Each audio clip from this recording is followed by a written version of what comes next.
Welcome to the BuildX ADU build at Atlantic Street in Plymouth, Mass. This is a 600 square foot, 1 bedroom, 1 bath, custom unit built for the home in the rear. Let's go inside.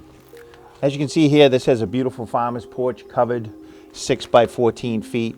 Plenty of room to sit out here, enjoy the view, enjoy the weather. Again, 610 square feet, 9-foot ceilings, full bathroom, walk-in closet. This one has it all. This is your kitchen area, 2-seating island, full-size electric range, 18-inch dishwasher, 33-inch fridge. Huge living room, lots of seating here as you can see. Plenty of room for your TV, lots of windows for lots of natural light. This is your stackable washer and dryer here right off the hallway. Perfect location. A nice big bathroom which is future-proofed. Lots of room here to maneuver once you get on in life. Beautiful barn door for privacy.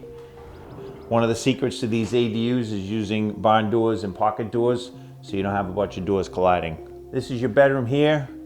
As you can see, queen size bed, no problem. Fits perfectly. We have a huge walk-in closet. Lots of storage. The shelving here could go all the way around. They elected not to do that here. They have a piece of family furniture, a bureau they're gonna put right here. Hope to see you at an ADU home tour. We'll be here for the month of March. Check out our website for details. And remember, just build, baby.